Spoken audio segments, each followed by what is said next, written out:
Hello सभी प्रिय साथियों को नमस्कार, गुड मॉर्निंग, जय हिंद, जय भारत। कैसे हैं आप सब लोग साथियों? उम्मीद करता हूं इस समय आप सब स्वस्थ हैं, सब मस्त हैं, सब अपनी अपनी स्टडी में व्यस्त हैं। आरडब्ल्यूए परिवार में आप सभी प्रिय साथियों का हार्दिक स्वागत एवं अभिनंदन है और स्वागत करने के लिए तैयार है आपका बड़ा भाई, आपका दोस्त, आपका साथी, आपका सहयोगी दीनदयाल पारीक। वेरी गुड, आ जाइएगा साथियों, सेशन को कंटिन्यू करते हैं। आ जाओ भाई। राहुल मीणा, जय श्री राम, प्रदीप, मुकेश, जितेंद्र, मोनिका, वेरी गुड, अमित, आ जाओ सभी, आ जाओ जल्दी से। प्रिय साथियों, आप सभी को मैंने राजस्थान का प्रथम टॉपिक यानी राजस्थान का जनरल इंट्रोडक्शन यानी ऐसे बोल सकता हूं कि राजस्थान का सामान्य परिचय और संभागीय व्यवस्था, दो टॉपिक मैंने कंप्लीट करवा दिए, ठीक है ना। और आज मैं राजस्थान भूगोल का तीसरा टॉपिक और बहुत ही महत्वपूर्ण टॉपिक स्टार्ट करने जा रहा हूं आप सभी की सेवा में। जो टॉपिक मैं स्टार्ट करने जा रहा हूं उस टॉपिक का नाम है राजस्थान का भौगोलिक परिचय, ठीक है ना। तो राजस्थान के भौगोलिक परिचय में मैं आपको जैसे मान लो सीधा ही पढ़ाना स्टार्ट कर दूं कि राजस्थान को 4 भौगोलिक प्रदेशों में विभाजित किया गया है।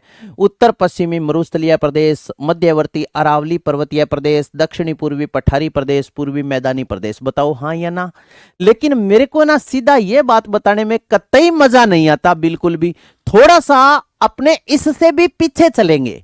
इससे भी पीछे चलने का मतलब है थोड़ा सा, ज्यादा नहीं, थोड़ा सा अपने अध्ययन करेंगे कि जिस पृथ्वी पर अपने आराम से शानो शौकत ऐश की जिंदगी जी रहे हैं। नहीं राहुल मीणा, ये क्वेश्चन नहीं दूंगा। जो क्लास आपको करवाएंगे प्रैक्टिस सेट में खूब क्वेश्चन आपको करवा दूंगा सिलेबस पूरा होने के बाद में, क्योंकि हाँ, आप जहां से भी कोई भी आपको एमसीक्यू की, जैसे मान लो पीवाईक्यू की कोई भी बुक है, आप उसमें से रीड कर सकते हो।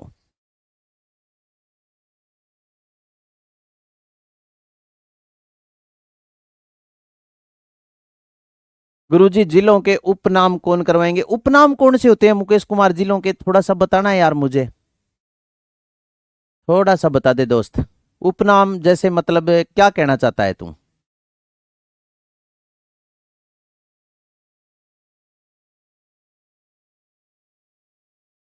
राहुल कुमार, ऐसे नहीं लेके आऊंगा तेरे कमेंट करने से दोस्त। एमसीक्यू की क्लास नहीं आएगी।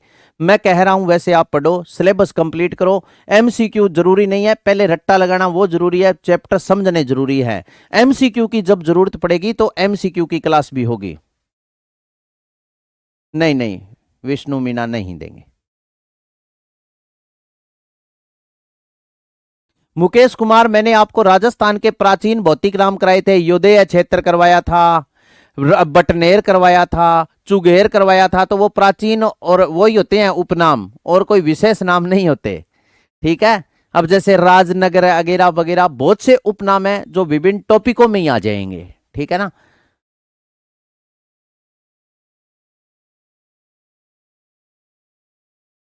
अरे राजस्थान का भुवनेश्वर है, राजस्थान का अन्नानागार है। ए टॉपिक थाने, ए नाम थाने मतलब ए जे टॉपिक बन गए करने की बाल बढ़ाएं क्या? एज ए चैप्टर करने की जरूरत नहीं है ये सब चीज, ठीक है ना। हाँ, एज ए चैप्टर करने की आवश्यकता नहीं है। ऐसा कुछ भी एज ए चैप्टर नहीं करवाएंगे, ये आपको वैसे याद करवा देंगे।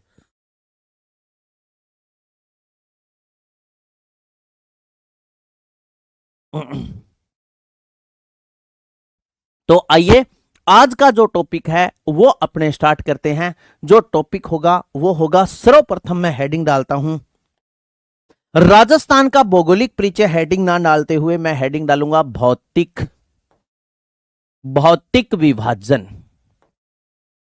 भौतिक विभाजन, विभाजन यानी फिजिकल पार्ट। भौतिक विभाजन इसका मतलब है फिजिकल पार्ट अपने पढ़ेंगे। भौतिक विभाजन का मतलब है भी सर्वप्रथम अपने चर्चा करेंगे कि जिस पृथ्वी पर अपने रह रहे हैं उस पृथ्वी का निर्माण कैसे हुआ। सब सही बात है या गलत बात है बताओ? जिस पृथ्वी पर अपने रह रहे हैं उस पृथ्वी का निर्माण कैसे हुआ और अपने को कैसे पता चला कि ये पृथ्वी इस प्रकार ऐसे हैं। पहले पृथ्वी का निर्माण पढ़ेंगे, फिर राजस्थान के भौतिक भाग तक अपने जाएंगे। तो भौतिक भाग टॉपिक स्टार्ट करते हुए दोस्तों सर्वप्रथम अपने आपने एक जलवायु वेता का नाम सुना होगा। मैं भूगोल वेता नहीं बोलूंगा। पृथ्वी के निर्माण के बारे में भूगोल वेता बताता है, जबकि जनरल भूगोल में एक ही नाम पढ़ते हैं, अल्फ्रेड वेगनर। वेगनर का नाम आपने सुना होगा। पृथ्वी के निर्माण का सिद्धांत वेगनर ने दिया था और इन्होंने दिया था अपनी पुस्तक महाद्वीपीय विस्थापन सिद्धांत में, और यह निर्माण 1912 से 1918 के मध्य दिया था। यह बात भी आप पढ़ते हो।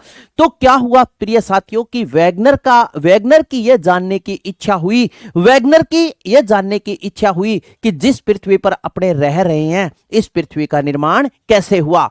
जब वेगनर की यह जानने की इच्छा हुई कि जिस पृथ्वी पर अपने रह रहे हैं उसका निर्माण कैसे हुआ, यह जानने के लिए वेगनर ने इधर उधर भ्रमण करना स्टार्ट कर दिया। देखो क्या भ्रमण स्टार्ट किया। कभी वेगनर राजस्थान में आया, तो कभी वेगनर हिमालय में गया, तो कभी अंटार्कटिका में गया, तो कभी अफगानिस्तान में गया। जब वेगनर ने अलग अलग जगह भ्रमण किए तो वेगनर को अलग अलग जगह से अलग अलग अवशेष प्राप्त हुए। जैसे वेगनर राजस्थान में आया तो उसे इमानी के अवशेष मिले। इमानी मतलब बर्फ का अवशेष का मतलब है भी यहां कोई बर्फ की सिल्ली नहीं मिली थी, अवशेष मिला था। जैसे मान लो जहां बर्फ गिरी है अपने क्या करते हैं उसकी खोज, जैसे रेडियो कार्बन पत्ती C14 आपने पढ़ा है ना, कालीबंगा सभ्यता की खोज की गई थी, हाँ या ना। तो उस साक्ष्य के आधार पर अपने अनुमान लगाते हैं कि यहां पर कभी बर्फ गिरी हो। तो वेगनर को हिमानी के अवशेष मिले, हिमालय में राजस्थान में हिमानी के अवशेष मिले, हिमालय में मछली के अवशेष मिले, अंटार्कटिका में कोयले के अवशेष मिले और अफगानिस्तान में वनस्पति के अवशेष मिले। वेगनर ने जब इन सारे अवशेषों को देखा तो देख करके और एक पुस्तक लिख दी, और उस पुस्तक का नाम था वेगनर का महाद्वीपीय विस्थापन सिद्धांत। पुस्तक का क्या नाम था? वेगनर का महाद्वीपीय विस्थापन सिद्धांत पुस्तक का नाम था। और इसी वेगनर का महाद्वीपीय विस्थापन सिद्धांत पुस्तक में वेगनर ने पृथ्वी के निर्माण के बारे में बताया। वेगनर ने बताते हुए बताया कि एक युग था और उस युग का नाम था कार्बोनिफेरस युग। ठीक है ना, कार्बोनिफेरस युग एक युग था, और वो युग कौन सा था? कार्बोनिफेरस युग था। और ये जो कार्बोनिफेरस युग था ये 298.8 मिलियन लाख वर्ष पहले था। तो टाइमिंग आपको याद रखने की जरूरत नहीं है, ये मेरे याद थी तो मैंने बता दी, क्योंकि अपने जब आप भूगोल एज ए सब्जेक्ट पढ़ोगे तो वहां जरूरत पड़ती है। जैसे नेट वगैरह की आप प्रिपरेशन करोगे तो अपने जनरल भूगोल पढ़ रहे हैं। 298.8 मिलियन लाख वर्ष पहले यह युग था। इस युग में समस्त स्थलखंड आपस में जुड़ा हुआ था और इसी जुड़े हुए स्थलखंड को पेंजिया नाम दिया। एक बार मैं इतनी बातें लिख दूं, साथ में आप मुझे यह भी बता दो दोस्तों कि अब तक जो मैंने टॉपिक करवाए वो आपके समझ में तो आ गए ना अच्छे से। जिनके समझ में आए वो ऐसे भेज देना, नहीं आए वो ऐसे भेज देना, तब तक मैं ये बात लिख रहा हूं। तो आइए अपने भी आप भी मेरे साथ के साथ स्टार्ट करना। पृथ्वी के निर्माण का सिद्धांत, पृथ्वी के निर्माण का सिद्धांत, पृथ्वी के निर्माण का सिद्धांत, निर्माण का सिद्धांत, पृथ्वी के निर्माण का सिद्धांत वेगनर ने, किसने? अल्फ्रेड वेगनर है वैसे पूरा नाम तो। वेगनर ने अपनी पुस्तक, वेगनर अल्फ्रेड वेगनर ही लिख लियो यार, कुदरती पूछ ही लिया। अल्फ्रेड वेगनर ने अपनी पुस्तक, अल्फ्रेड वेगनर जर्मनी लिख लेना, यह जर्मन का भूगोलवेता था, ठीक है ना, जर्मनी का था। तो अल्फ्रेड वेगनर ने अपनी पुस्तक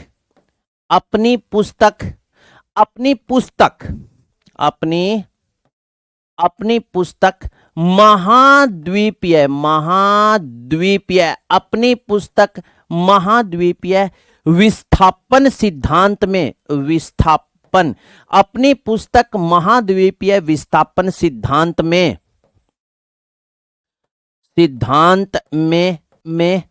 महाद्वीपीय विस्थापन सिद्धांत, आगे लिखना चाहो तो लिख लियो, 1912 में कबाड़ो करियो।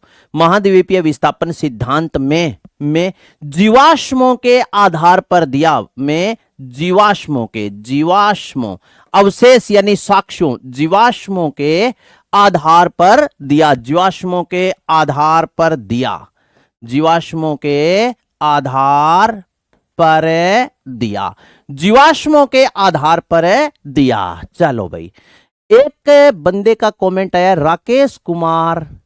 डियर राकेश, तू ये बता दे तेरे क्या समझ में नहीं आया, ठीक है, कमेंट में लिख दे। बाकी राकेश, तेरे पास मेरे नंबर भी है, मैसेज कर देना तेरे को क्या समझ में नहीं आया, ठीक है ना।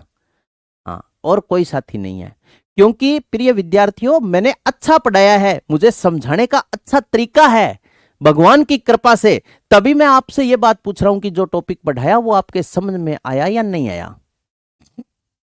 अरे 1912 ही लिखा हुआ है यार, 1992 नहीं लिखवाया अमित, 1912 ही लिखवाया है, ठीक है। तेने बाढ़ में हो सकता है लिख लिया, हो सकता है नोट्स वालों ने लिख दिया, लेकिन मैंने 1912 ही लिखा है। हाँ, तो राकेश कुमार जी एक बार क्लास और देखना, फिर भी ना समझ में आए तो मैंने बता दी, ठीक है नहीं, फिर तन कोई डोरो डारो बना के देना उसी और तो क्या है। तो आगे आ जाओ। तो आधार पर, जीवाश्मों के आधार पर दिया। अब जीवाश्मों के आधार पर दिया तो आगे आप हेडिंग डालो, लिखो जीवाश्म, जीवाश्म, या अपने लिख सकते हैं साक्ष्य, साक्ष्य, जीवाश्म या साक्ष्य। तो लिखो राजस्थान में, राजस्थान में हिमानी, हिमानी, हिमालय, हिमालय में मछली, अंटार्कटिका में, अंटार्कटिका में कोयला, ठीक है। और एक और बच गया, अफगानिस्तान, अफगानिस्तान में वनस्पति, वनस्पति के, वनस्पति के साक्ष्य मिले, मिले। ये अलग अलग जगह साक्ष्य, जीवाश्म या साक्ष्य, राजस्थान में हिमानी, हिमालय में मछली, अंटार्कटिका में कोयला, अफगानिस्तान में वनस्पति के साक्ष्य मिले। ये जो साक्ष्य मिले थे, ये साक्ष्य किसको मिले थे? हाँ, अल्फ्रेड वैगनर को।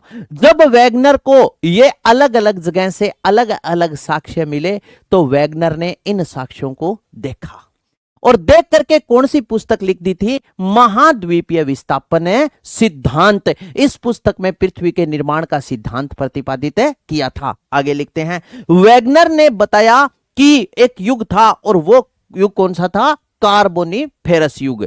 तो लिखो, इन अवशेषों के आधार पर, इन अवशेषों, इन अवशेषों के आधार पर, इन अवशेषों के आधार पर, आधार, इन अवशेषों के आधार पर वैगनर, इन अवशेषों के आधार पर वैगनर ने बताया कि, वैगनर ने बताया, इन अवशेषों के आधार पर वैगनर ने बताया कि, बताया कि, बताया कि कार्बोनिफेरस युग में, कार्बोनिफेरस, इन अवशेषों के आधार पर वैगनर ने बताया कि कार्बोनिफेरस युग में, युग में समस्त, समस्त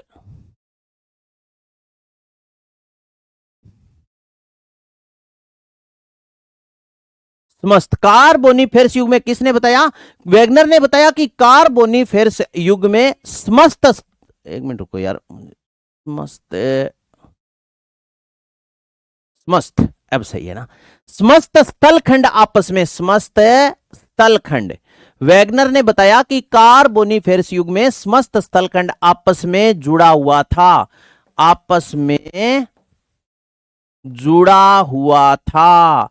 वैगनर ने बताया कि कार्बोनिफेरस युग में समस्त स्थलखंड आपस में जुड़ा हुआ था। नेक्स्ट देखो, सुनो, इसी जुड़े हुए स्थलखंड को वैगनर ने पेंजिया नाम दिया।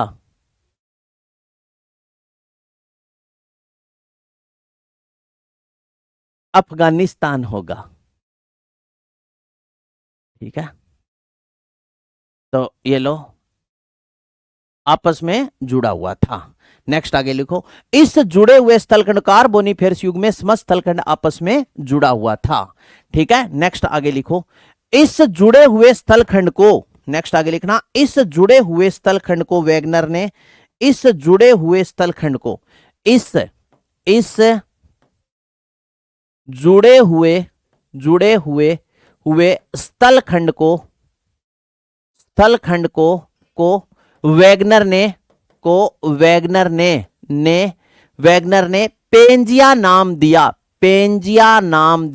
पेंजिया नाम दिया। इस जुड़े हुए स्थलखंड को वैगनर ने पेंजिया नाम दिया। वह पेंजिया के मध्य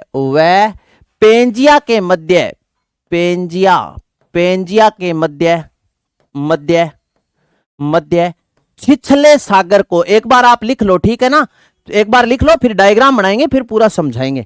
छिछले सागर को 33 सागर व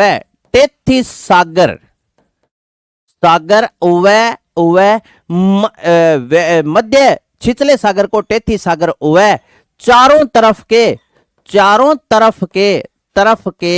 जलीय क्षेत्र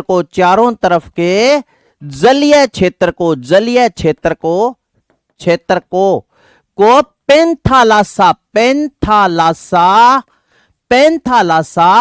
महासागर नाम दिया। चारों तरफ के जलीय क्षेत्र को पेंथालासा नामक महासागर नाम दिया। अब एक डायग्राम बनाना है। देखो सुनो साथियों, क्या था सिस्टम की, जैसे मान लीजिए ये पूरा का पूरा जो क्षेत्र था ना, इस प्रकार ऐसे, ये जो क्षेत्र था, ये पूरा का पूरा जो ये क्षेत्र था, इस क्षेत्र को जो नाम दिया, इस क्षेत्र को नाम दिया था पेंजिया। क्या नाम दिया? पेंजिया। पेंजिया देखो सुनो, पेंजिया क्या था दोस्तों कि एक आपको पता ही है कि सूर्य से अलग हुआ एक भाग है, आग का गोला है पृथ्वी। आप दूसरी तीसरी क्लास की राजस्थान अध्ययन की किताब पढ़ते हो, है ना। तो वही बातें कि सूर्य से अलग हुआ भाग है, बहुत छोटी है पृथ्वी सूर्य से, सूर्य एक है, इस प्रकार उन बातों में आपको नहीं जाना है, ठीक है ना। क्योंकि अगर मैं बे बातें बताने लगूं तो 4-5 दिन में थाने बे बातें बताऊंगा अभी किस प्रकार अलग हुआ। अब वो भूकंप जैसे अपने पढ़ते ना, क्या जी भूकंप कैसे आता है, क्या पृथ्वी है ना शिव जी के नंदी, क्या शिव जी का नांदी के सिंगा पर टिकेड़ी है, और वो नांदियो थोड़े टाइम बाद थक जाए, इले सिंह पर लिया जन आले जन के आवा भूकंप। भूकंप ऐसे नहीं आता, क्योंकि आपके ब्रह्मांड टॉपिक नहीं है। एलडीसी में अगर ब्रह्मांड टॉपिक होता तो वहां आपको बताया जाता कि भूकंप कैसे आता है। लेकिन थोड़ी सी मैं आपको कुछ बातें एक कॉन्सेप्ट क्लियर करने के लिए मैं आपको जरूर बताऊंगा, क्योंकि मेरा जो 13-14 साल का प्रिय साथियों एक्सपीरियंस है वो आपके बीच ही है, और मुझे इस बात का पक्का पता है कि आपके कौन सा कॉन्सेप्ट किस वे से क्लियर होगा। कॉन्सेप्चुअल बातें बताने के लिए कुछ बातें आपको मैं जरूर बताऊंगा, क्योंकि एक कड़ी से कड़ी जोड़नी अपने को जरूरी है ताकि आपके याद हो जाए, ठीक है ना। अरे राकेश जितो पढ़ाऊं दोस्त, तू भी तो पढ़ ले यार, तू ज्यादा फालतू दिमाग ना लगा मेरे यार। जिलों का क्षेत्रफल अभी राजस्व बोर्ड ने जारी नहीं किया, मैं तेरे को कहां से बताऊं, बता। जिलों का क्षेत्रफल नहीं बताना दोस्त, ठीक है। राजस्व बोर्ड ने जारी नहीं किया तो मैं तेरे को जिलों का क्षेत्रफल कहां से बता दूं। और जिलों का क्षेत्रफल अगर मैं बता भी दूंगा तो राजस्थान के 41 जिलों का क्षेत्रफल तू याद रख लेगा क्या। जब मैंने ये बातें पढ़ाई थी ना, एक बात बताऊं दोस्त, सही बात बता रहा हूं, मैं आप सभी के कमेंट पढ़ता हूं, आप सभी का सुझाव है वो मेरे लिए बहुत अहम है। जो आप चाहते हो मैं वैसा आपको पढ़ा रहा हूं, मेरा काम पढ़ाना है। लेकिन जो बात मैं बता देता हूं भी, जब मैंने राजस्थान के विभिन्न क्षेत्रों, राजस्थान के अन्य देशों से तुलना करवाई, वहां मैंने आपको एक बात बताई थी कि मैं अभी आपको राजस्थान के छोटे मोटे जिले नहीं करवाऊंगा, क्योंकि प्रिय साथियों जिलों का क्षेत्रफल राजस्व बोर्ड ने जारी नहीं किया। सबसे बड़ा जिला जैसलमेर है, सबसे छोटा जिला डीग है, ठीक है। ये अपनी बातें हो गई थी, जब तेरे को पता है भी मैंने वहां बता दिया, तो अब तू कमेंट करके क्या साबित करना चाहता है यहां, ये बता। फिर मैं पढ़ूंगा भी नहीं कमेंट, तो मैं ये नहीं चाहता कि मैं किसी भी मेरे प्रिय विद्यार्थी को इग्नोर करूं। मैं ये चाहता हूं कि सभी की समस्या का समाधान हो और मेरे सामने सभी समस्या रखें और उस पर मैं काम करूं। लेकिन जबकि बात मैं बता दूं, बिना थे रिलाइज बार बार ना दोहराई करो, ठीक है। जो जरूरत होगी तू कंप्लीट ज्योग्राफी मेरे को आज ही एक बात बता दूं, सारा साथी सुन लियो ध्यानपूर्वक, सभी प्रिय विद्यार्थी सुन लीजिए दोस्तों। जिस दिन मैं ये कहूंगा ना आपको इसी मंच पर खड़ा होके कि प्रिय विद्यार्थियों आज मैंने कंप्लीट ज्योग्राफी आपको पढ़ा दी, और ज्योग्राफी नहीं, जो टॉपिक जैसे मैंने राजस्थान का सामान्य परिचय आपको कंप्लीट पढ़ाया, राजस्थान का इस संभागीय व्यवस्था कंप्लीट पढ़ाई, तो जो टॉपिक मैं पूरा पढ़ा दूंगा ना उसके बाद में उस टॉपिक से संबंधित आपके पास पूछने के लिए कुछ नहीं बचेगा दोस्त। बिल्कुल बाल की खाल, राजस्थान के परिचय में बताओ बाल की खाल निकाली या नहीं निकाली, एक भी बात मैंने स्किप नहीं की, किसी भी बात को मैंने इस प्रकार नहीं बताया आपको कि मैंने रफली ऐसे करके नहीं बताया, एक एक बात क्लियर बताई है। और ये मैंने मेरे नॉलेज और मैंने जो भी मूलभूत किताबों का अध्ययन कर रखा है उसके आधार पर बताई है। अरे तो ये क्या है, पेंजिया, जो जुड़ा हुआ स्थलखंड था वो पेंजिया था। अब पेंजिया के मध्य देखो, सुनो, पेंजिया के मध्य का ये भाग था, ये पेंजिया के मध्य एक छिछला सागर था। ये क्या था, एक छिछला सागर। ये पेंजिया के मध्य जो छिछला सागर था, छिछला सागर, ये पेंजिया के मध्य जो छिछला सागर था ना, ये था प्रिय साथियों टेथिस सागर। क्या था, टेथिस सागर। और पेंजिया के चारों तरफ का ये जो भाग था, ये पेंजिया के चारों तरफ का जलीय भाग था। ये पेंजिया के चारों तरफ का क्या था, जलीय भाग। और इसमें ये क्या है, पानी है। पेंजिया के चारों तरफ का जो ये जलीय भाग था, ये है चारों तरफ का जलीय भाग, जलीय भाग। पेंजिया के जो चारों तरफ का ये जो जलीय भाग था, इस जलीय भाग को अपने नाम देते हैं साथियों पेंथालासा, पेंथालासा। ये था पेंथालासा महासागर। ये देखो सुनो, ये है पेंथालासा नामक महासागर। ये बेसिक बात है। तो ये कहानी आपके समझ में आई। अब जबकि बात, जो बातें पूछने योग्य होती है ना, बे तो थे पूछो को नहीं थे, यही खीर गए मां मुसल मार बोकड़ो पतो को नहीं के काटो। अब इसके बाद की एक बात सुनो साथी, अब मैंने आपको यह बताया कि ये पेंजिया के मध्य का जो छिछला सागर है ना, ये पेंजिया के मध्य का जो छिछला सागर है, इस छिछले सागर को अपने क्या नाम दिया था, इस छिछले सागर को टेथिस सागर नाम दिया। इस टेथिस सागर का निर्माण देखो कैसे हुआ, थोड़ा सा सुना। ये जो चारों तरफ का ये जो पहाड़ था ना, इसके बीच का ये भाग था, ये बिल्कुल बिल्कुल बिल्कुल ये जो था पेंथालासा, ये पेंजिया, ये स्थलखंड था, ठीक है। और इसके बीच का ये क्षेत्र था। अब क्या होता कि इधर से बहुत सी नदियां निकलती, उन नदियों का पानी आता और वो पानी इसमें इकट्ठा होता। एक तो पानी, दूसरा क्या होता कि इस पूरे के पूरे क्षेत्र की गर्मी के कारण इसका टेम्परेचर अधिक था। टेम्परेचर अधिक के होने के कारण इसमें क्या होता, अवसाद जमा होता था। क्या होता था, अवसाद। भी तापमान अधिक होने के कारण अवसाद निकलता और वो अवसाद इसमें क्या होता, एकत्रित होता जाता। इसलिए ये छिछला सागर, छिछला मतलब वो दलदल भूमि जी, किच्चड़ वाली की जमीन को नहीं, पानी और अवसाद से मिलकर के और इस छिछले सागर का क्या होता गया, निर्माण होता गया।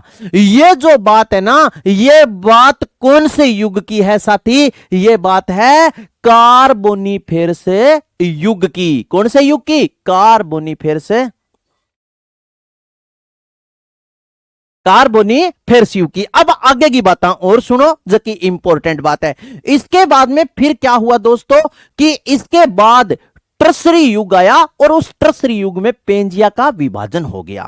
कार्बोनिफेरस युग के बाद कौन सा युग आया, ट्रसरी युग आया और उस ट्रसरी युग में पेंजिया का विभाजन। पेंजिया का विभाजन हुआ क्यों, संपीड़न के कारण, गर्मी बढ़ने के कारण, टेम्परेचर बढ़ने के कारण, ये विस्फोट के कारण इसका क्या हो गया, विभाजन। जब साथियों पेंजिया का विभाजन हुआ, पेंजिया का विभाजन हुआ तो इस समय क्या हुआ, टर्सरी युग में अलग अलग महाद्वीपों का निर्माण हुआ, वो किस प्रकार हुआ। विभाजन के समय पेंजिया को भी अलग अलग नाम दिए गए। पेंजिया का जैसे उत्तरी भाग था उसे अंगारा लैंड या लोरेशिया भूखंड, दक्षिणी भाग को गोंडवाना लैंड नाम दिया गया। उस नामों की भी विस्तार से चर्चा अब करेंगे। इसके बाद में आगे आओ, आगे लिखो, लिखिएगा कार्बोनिफेरस युग के बाद, कार्बोनिफेरस युग के बाद टर्सरी युग में, टर्स्यूरी नाम है इसका सही वैसे तो, ये टर्स्यूरी युग में, कार्बोनिफेरस युग के बाद टर्स्यूरी युग में पेंजिया का, टर्स्यूरी युग में पेंजिया का विभाजन हो गया। पेंजिया का टर्स्यूरी युग में विभाजन हो गया। कार्बोनिफेरस युग के बाद टर्सरी युग में पेंजिया का विभाजन हो गया। पेंजिया का विभाजन हो गया तो पेंजिया के उत्तरी भाग को, पेंजिया के उत्तरी भाग को, पेंजिया के उत्तरी भाग को अंगारा लैंड या लोरेशिया भूखंड, पेंजिया के उत्तरी भाग को अंगारा लैंड या लोरेशिया, अंगारा लैंड या लोरेशिया भूखंड, अंगारा लैंड या लोरेशिया भूखंड, तथा पेंजिया के उत्तरी भाग को अंगारा लैंड या लोरेशिया भूखंड तथा दक्षिणी भाग को गोंडवाना लैंड तथा मध्य के भाग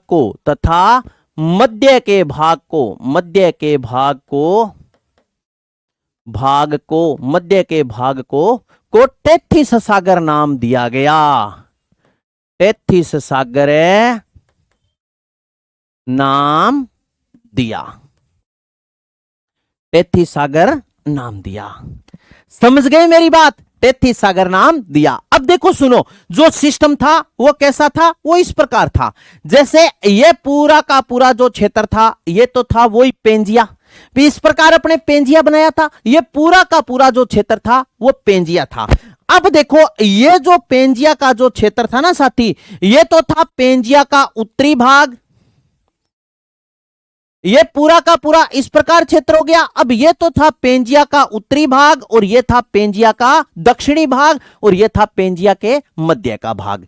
तो जो इधर अपने लिख देते हैं उत्तर, इधर लिख देते हैं दक्षिण। उत्तरी भाग को अंगारा लैंड या लोरेशिया भूखंड, तो ये था अंगारा लैंड, अंगारा भूमि, या इसको अपने बोल सकते हैं लोरेशिया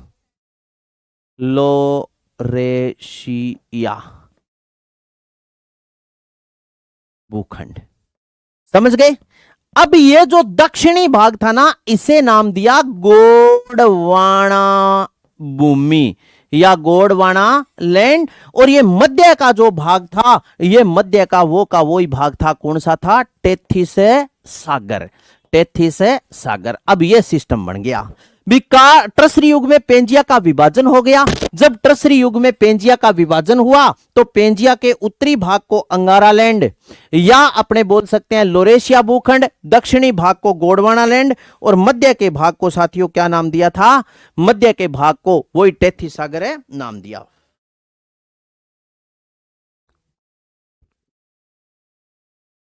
समझ गया के बात? एक गुट को चाह पी लूं, एक गुट कम ही पी जाऊंगा सारी।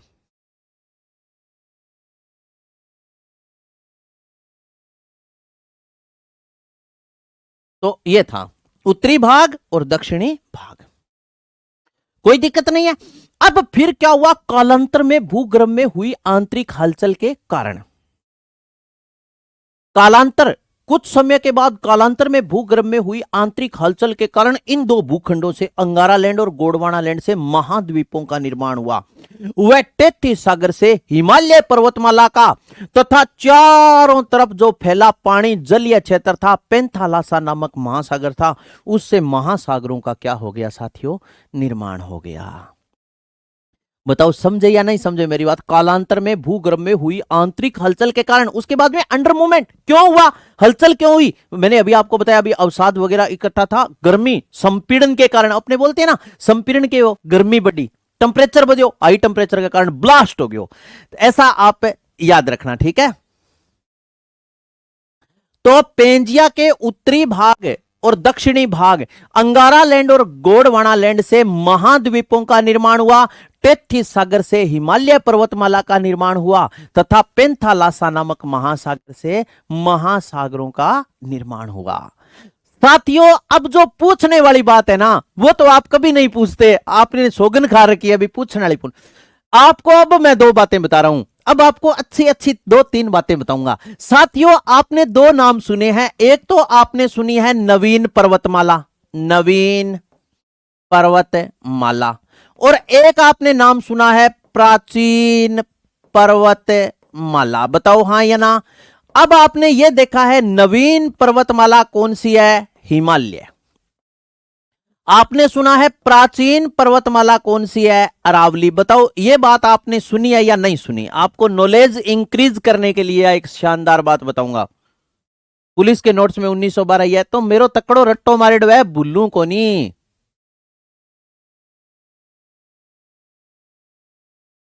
बहुत तकड़ो रट्टो मारेडो है, इतो तकड़ो रट्टो मारेडो है साथियों, बुल्लू को नहीं। और एक टीचर की खासियत भी यही होती है कि मैं अगर आपको कोई भी डेफिनेशन बताऊं, आपने मेरे को परिभाषा पूछी, मैं बता रहा हूं, मैंने पहले कुछ बताई, दूसरी बार अगर मैं उन वर्डों की हेर फेर करके बताता हूं ना, भी जैसे मान लो ऊपर वाले वर्ड नीचे, नीचे वाले ऊपर बता देता हूं, तो आपके कभी समझ में नहीं आएगी। जो मैंने लाइन पहले बोली ना साथियों, वही लाइन दूसरी बार मेरे मुंह से होनी चाहिए, लेकिन उसका जब मैं विस्तार से वर्णन करूं तो एक एक वर्ड का मीन बताना मेरा परम कर्तव्य है आपको, ठीक है। और इन्हीं कर्तव्य का निर्वहन करते हुए मैं आपको पढ़ा रहा हूं। जिस दिन यह हो गया कि मेरे से अब मेहनत नहीं होगी, मैंने पढ़ना छोड़ दिया, उस दिन पढ़ाना भी छोड़ दूंगा। जिस दिन तक पढ़ाऊंगा, जिस दिन मैं खुद पढ़ने की हैसियत रखता हूं, मैं खुद पढ़ने के लिए तैयार हूं, मैं खुद मेहनत करने के लिए तैयार हूं, तब तक पढ़ाऊंगा। तो अब देखो सुनो, हिमालय नवीन पर्वतमाला कैसे है और अरावली प्राचीन पर्वतमाला कैसे है? साथियों, जब अंगारा लैंड और गोंडवाना लैंड दोनों आपस में टकराए, संपीड़न के कारण, तापमान के कारण, गर्मी के कारण, गर्मी बढ़ने के कारण जब टकराए, तो ये तेथीस सागर बीच में था, छिछला सागर में तनके के भी कादो, हाँ या ना, कीचड़। इस प्रकार ये अवसाद इकट्ठा हुआ था, संपीड़न के कारण इतना हाई टेम्परेचर हो गया कि हाई टेम्परेचर के कारण ये जो छिछला सागर था ये जल करके बिल्कुल ठोस हो गया, और ठोस होकर के दोनों के दबाव के कारण ये ठोस होकर के ऊपर उठ गया, और इसने ऊपर उठने के बाद 2500 किलोमीटर लंबी पर्वत श्रृंखला का रूप ले लिया। इस 2500 किलोमीटर लंबी पर्वत श्रृंखला को तो साथियों हिमालय पर्वतमाला कहते हैं, जबकि 2400 किलोमीटर लंबी पर्वत श्रृंखला को उत्तरी पर्वतीय प्रदेश के नाम से जानते हैं। 2500 किलोमीटर लंबी पर्वत श्रृंखला को हिमालय कहते हैं और 2400 किलोमीटर लंबी पर्वत श्रृंखला को उत्तरी पर्वतीय प्रदेश के नाम से जानते हैं, क्योंकि 100 किलोमीटर की पूर्वांचल की जो पहाड़ियां हैं ना साथियों, 100 किलोमीटर की पूर्वांचल की पहाड़ियों को उत्तरी पर्वतीय प्रदेश में शामिल नहीं किया जाता। तो जब यह जमकर के ऊपर उठा तेथीस सागर, तो हिमालय पर्वतमाला का क्या हो गया? निर्माण। जब साथियों महाद्वीपों का निर्माण हुआ, महाद्वीपों के निर्माण के साथ ही हिमालय पर्वतमाला का निर्माण होने के कारण हिमालय पर्वतमाला को नवीन पर्वतमाला कहा जाता है। मजा आया या नहीं आया? अरावली को प्राचीन पर्वतमाला क्यों कहते हैं, यह बात ध्यान पूर्वक सुनो। अब लिखने की जरूरत को नहीं, मैं था ज्यादा पजल भी कौन करूं। ये जो गोंडवाना भूमि थी ना, आगे जाकर के दोस्तों इसके 4 पार्ट हो जाते हैं। गोंडवाना भूमि के कितने पार्ट हो जाते हैं? 4 पार्ट। आगे जाकर के इस गोंडवाना भूमि ये 4 भागों में विभाजित हो जाती है। तो इसका एक भाग था, उस भाग का नाम था अरब प्रायद्वीप। क्या नाम था? अरब प्रायद्वीप। इसका, ठीक है ना, गोंडवाना भूमि या गोंडवाना लैंड के आगे 4 भाग हो जाते हैं, जिसमें इसका एक भाग था अरब प्रायद्वीप। साथियों, अंडर पृथ्वी में तो भूगर्भ में आंतरिक हलचल हुई, अंगारा लैंड और गोंडवाना लैंड में आपस में विस्फोट वगैरह हुआ, लेकिन ये जो इसका एक भाग था ना गोंडवाना लैंड का अरब प्रायद्वीप, इसमें विभिन्न प्रकार की चट्टानें विद्यमान थी। जो विभिन्न प्रकार की चट्टानें विद्यमान थी, महाद्वीपों में का तो निर्माण हुआ, अंगारा लैंड और गोंडवाना लैंड में विस्फोट तो हुआ, लेकिन इन अरब प्रायद्वीप की चट्टानों, अरब प्रायद्वीप की चट्टानों की डील जोल आकार रूप में कोई परिवर्तन नहीं हुआ। इन डील जोल आकार रूप में कोई परिवर्तन नहीं हुआ। तब साथियों, जैसे वो पहले थी वैसे की वैसी उभर कर अपने सामने आई। इसलिए कहते हैं कि हिमालय अरावली एक प्राचीन पर्वतमाला है। हिमालय नवीन पर्वतमाला है, जबकि अरावली प्राचीन। कैसे है? आप सीधा शॉर्ट में बताना कि गोंडवाना भूमि के आगे 4 भाग हो जाते हैं, जिसमें इसका एक भाग था अरब प्रायद्वीप। अरब प्रायद्वीप में विभिन्न प्रकार की चट्टानें थी, भूगर्भ में तो आंतरिक हलचल हुई, लेकिन अरब प्रायद्वीप की चट्टानों की डील जोल आकार रूप में कोई परिवर्तन नहीं हुआ। जैसे ये थी वैसे की वैसी उभर कर सामने आई। इसलिए अपने बोलते हैं कि हिमालय अरावली क्या है? एक प्राचीन पर्वतमाला है, जबकि हिमालय नवीन पर्वतमाला है। रोकी भाई एक बात सुन ले रहा है, ज्योग्राफी की बातें काल्पनिक कोनी हुआ, इतिहास की बातें काल्पनिक हो सके, लेकिन ज्योग्राफी की बातें काल्पनिक कोनी हुआ। ठीक है, नहीं समझ गए? अब ये अंगारा लैंड और गोंडवाना लैंड आपस में टकराए, तो टकराने के बाद में स्वाभाविक सी बात थी, महाद्वीपों का निर्माण हुआ, इसमें कोई संदेह ही नहीं है। तो ये जो अंगारा लैंड है ना, इससे कौन कौन से महाद्वीप बने? आप लिख लो महाद्वीप। इससे कौन कौन से महाद्वीप बने आपसे पूछ ले तो इससे महाद्वीप बना, ये उत्तर में है, तो जैसे उत्तरी अमेरिका, उत्तरी अमेरिका, इससे उत्तरी अमेरिका, इसके बाद में आ जाता है उत्तरी अमेरिका, इसके बाद में आ जाता है एशिया, एशिया और एशिया के बाद में आप याद रखना उत्तरी अमेरिका, एशिया और यूरोप महाद्वीपों का क्या हुआ? इससे निर्माण हुआ। इसके बाद में ये गोंडवाना भूमि थी, इससे कौन कौन से महाद्वीप बने? तो आप याद रखना दक्षिणी अमेरिका, ये दक्षिण में है, तो दक्षिणी अमेरिका, दक्षिणी अमेरिका, दक्षिणी अमेरिका, अफ्रीका, ऑस्ट्रेलिया, ऑस्ट्रेलिया और ऑस्ट्रेलिया के बाद में निर्माण हुआ था साथियों प्रायद्वीपीय, प्रायद्वीपीय भारत। ये लिख लो आप। तो ठीक है, गोंडवाना लैंड उत्तर में दक्षिण में है। संपीड़न गर्मी थी टकराव का कारण, संपीड़न गर्मी बढ़ने के कारण ब्लास्ट के कारण ये टकराए थे। तो महाद्वीप दक्षिणी अमेरिका, अफ्रीका, ऑस्ट्रेलिया और प्रायद्वीपीय भारत, जबकि इससे देखो उत्तरी अमेरिका, एशिया और यूरोप। अब यहां पर आ जाओ साथियों, ये मध्य का भाग आपको पता ही है, 33 सागर, इससे निर्माण अगर आपसे पूछ ले तो निर्माण आप याद रखना हिमालय पर्वतमाला का, हिमालय पर्वतमाला का, हिमालय पर्वतमाला का।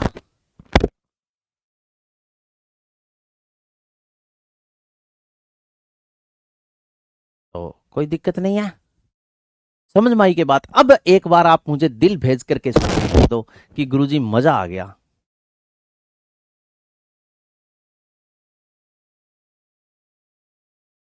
अरे हिमालय उभरता नहीं है उससे, वो आगे की बात है। रामदेव तेने जो प्रश्न किया वो सही है। वो कारण क्या है? वो हिमालय पर्वतीय क्षेत्र में सबसे ज्यादा भूकंप का कारण है। वो हिमालय उभरता नहीं है, हिमालय एक युवा पर्वत है। अब एक बात और बतानी पड़ेगी। अच्छा प्रश्न पूछा है साथियों, आपने एक बात सुनी है प्राचीन पर्वतमाला नवीन पर्वतमाला की अपने बात की। आपने एक बात और भी पढ़ी है कि हिमालय एक युवा पर्वत है। बताओ हाँ या ना? युवा पर्वत है। युवा किसको बोलते हैं? बी हिमालय एक युवा पर्वत है, ये बात आपने पढ़ी है ना। बी युवा किसको बोलते हैं, आप साइंस पढ़ते हो तो साइंस में आपने पढ़ा है कि 13 साल की लड़की या लड़का होता है वो यौवन अवस्था में आ जाता है ना।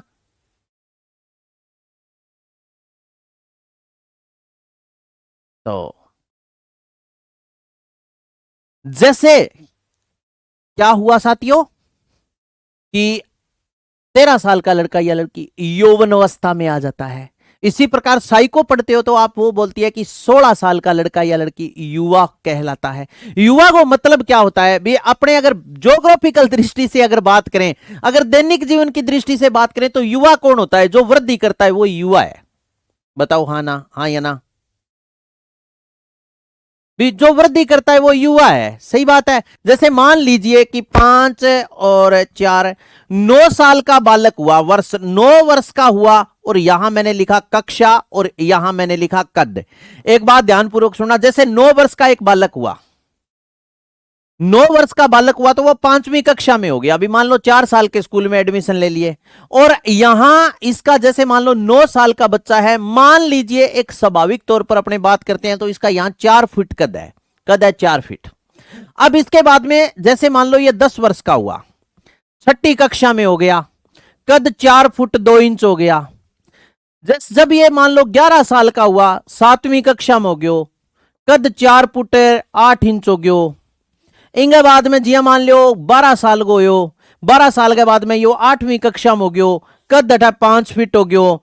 इंगे बाद में 13 साल को हो, कक्षा 9वीं में हो गयो। इंगे बाद में कद मान लो 5 फुट 1 इंच हो गयो, और थोड़ो शरीर वृद्धि करन लाग गयो। एक पासों साइड, एक साइड मुंह या कटिंग करान लाग गयो, अठे बिचाले या 9 के पाछड़ो मार दे, हाँ या ना। एक पासों अब 14 साल को हो, 10वीं कक्षा में हो गयो, हाइट 5 फुट 2 इंच होगी, साइड मुंह कटिंग करा ली, करना मुर्की गाल ली, फोन फान लकोगे रखने लगे, यानी फोन फोन छुपा के रखने लग गया। अब आजकल तो फोन का जमाना है, हमारे टाइम में तो पत्रों का जमाना चलता था, हाँ या ना। आजकल फोन का जमाना है, पहले पत्रों का जमाना था। कबूतर जा साजन रह देश मारो, ले जा तू संदेश बेगो उड़ जा रे। मोबाइल के दौर के आशिकों को क्या पता हम खत पर किस प्रकार रखते थे कलेजा निकाल के, हाँ या ना। अब दाढ़ी मूंछ आ गई, फोन फान छुपा के रखने लग गयो, गुड मॉर्निंग का मैसेज आने लग गया, यानी घर पे इधर उधर से उलाम्बे आने स्टार्ट हो गए, तो घरगान पतो चल गयो भी जुआन हो गयो। अब हिमालय की इसी तो कोई कहानी है ही को नहीं,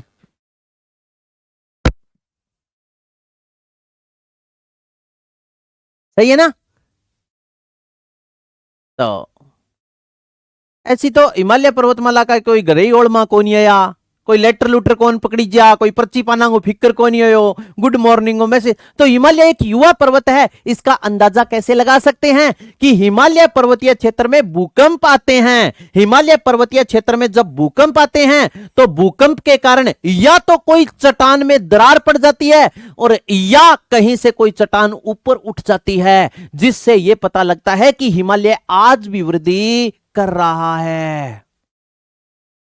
जैसे कैसे, अब ऐसा होता क्यों है, जैसे संपूर्ण पृथ्वी संपूर्ण जो पृथ्वी है ना वो 6 प्लेटों पर टिकी हुई है। जैसे यहां पर साथियों एक प्लेट, इसका नाम है यूरेसिल प्लेट, यूरेसिल, यूरोप महाद्वीप, आपने नाम सुना है ना, यूरोपियन प्लेट। इसके पास में यहां एक प्लेट है, देखो इस प्रकार ऐसे, यहां इसके पास में इस प्रकार ऐसे दोस्तों एक प्लेट है ऐसे, यह है एशियन प्लेट। कौन सी प्लेट है, एशियन, ठीक है। इसके पास में यहां इस प्रकार ऐसे एक प्लेट है, यह है ऑस्ट्रेलियन, ऑस्ट्रेलिया। यहां पर इस प्रकार ऐसे एक प्लेट है, इसे बोलते हैं अपने एएफ, एएफ का मतलब है अफ्रीका महाद्वीप। यहां पर सुनो, यहां पर है उत्तरी अमेरिका, नॉर्थ यूएसए, और यहां पर है साथी दक्षिणी अमेरिका। बताओ हाँ या ना, दक्षिणी अमेरिका। इस प्रकार संपूर्ण पृथ्वी 6 प्लेटों पर टिकी हुई है। प्लेट विवर्तनिकी सिद्धांत की बात नहीं करनी है। अब ये जो यूरेसिल प्लेट है ना साथी, जिस पर यूरेसिल प्लेट, इस पर क्या है, हिमालय है। इस पर क्या है, शॉर्ट में समझना, इस पर हिमालय है। अब ये एशियाड जो प्लेट है ना, एशियन प्लेट जिसे बोलते हैं, एशियाड प्लेट, ये यूरेसिल प्लेट तो है साथी हल्की, और ये एशियन प्लेट है ना, ये क्या है, ये भारी है। तो जैसे धीरे धीरे वॉइस प्रॉब्लम,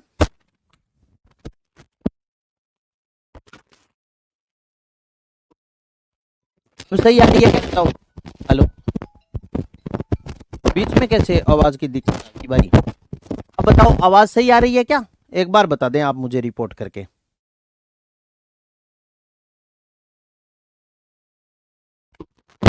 हेलो हेलो, अब तो सही आ रही होगी।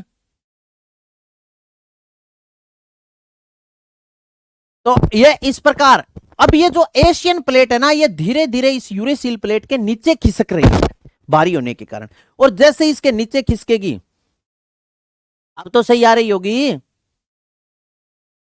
हेलो, हाँ ठीक है, सही है क्या। हाँ, तो ये इसके नीचे खिसक रही है, नीचे खिसकने के कारण क्या हो रहा है, हाँ, नीचे खिसकने के कारण ये जो यूरेसिल प्लेट है, ये एशियन प्लेट इसके नीचे खिसक रही है, इस कारण मूवमेंट हो रहा है। मूवमेंट होने के कारण क्या आ रही है, भूकंप, भूकंप के कारण कहीं चट्टान में दरार पड़ जाती है, कहीं से चट्टान ऊपर उठ जाती है। इसलिए अपने बोलते हैं कि हिमालय आज भी क्या कर रहा है साथी, वृद्धि कर रहा है। ठीक है, ये बेसिक बातें थी, बताओ समझ में आई नहीं करनी। ये देखो यहां तक अपने लिखा दक्षिण अमेरिका, अफ्रीका, ऑस्ट्रेलिया, प्रायद्वीपीय भारत है।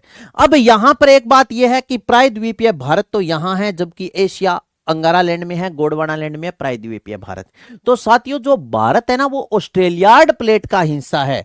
कौन सी प्लेट का हिस्सा है, ऑस्ट्रेलियाड प्लेट का हिस्सा है। और ऑस्ट्रेलियाड प्लेट का हिस्सा देखो यहां, ऑस्ट्रेलियाड, ये जो भारत है ये ऑस्ट्रेलियन प्लेट का हिस्सा है।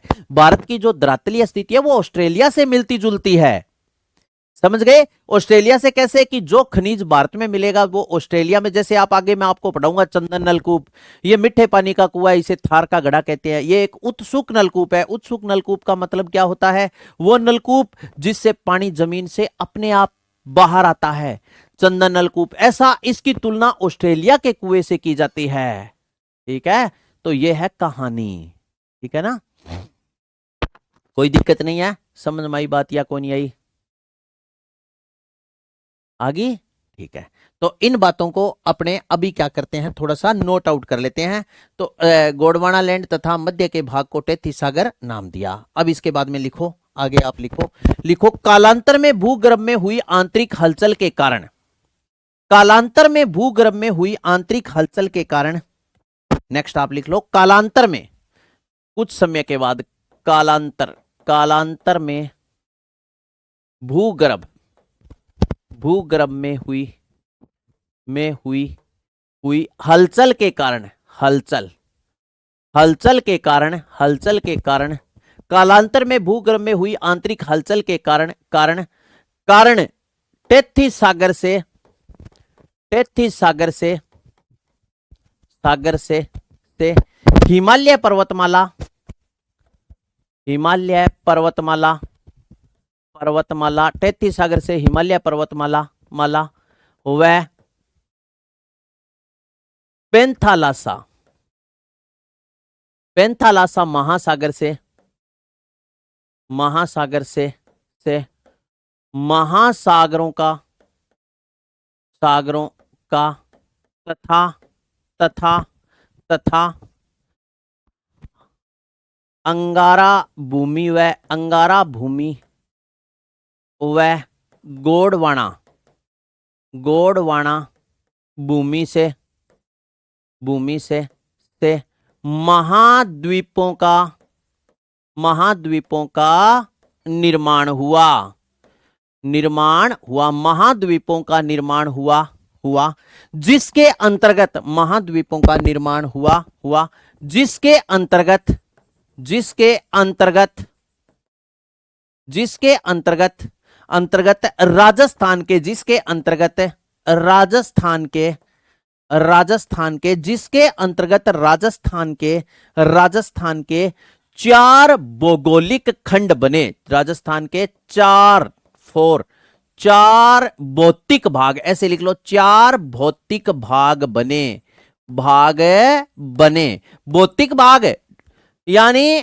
फिजिकल पार्ट्स राजस्थान के कितने हैं? चार, जैसे अरावली, मरुस्थल, मैदान और पठार। आगे आपको मैं बताऊंगा, ठीक है। तो यहां तक की सारी बातें आपको अच्छे से समझ में आई होगी। आई तो एक बार मुझे थम्स अप करके सूचित करो, फिर मैं सेशन को ओवर कर रहा हूं साथियों। आगे इसी पीपीटी को मैं कल की क्लास में लगाऊंगा, ये पूरा रिवीजन करूंगा 2 मिनट में, और आगे की जो की बातें हैं, आगे की बातें आपको क्लियर करवाऊंगा। आपके अच्छे से समझ में आई या नहीं आई, एक बार आप मुझे बता दें साथियों।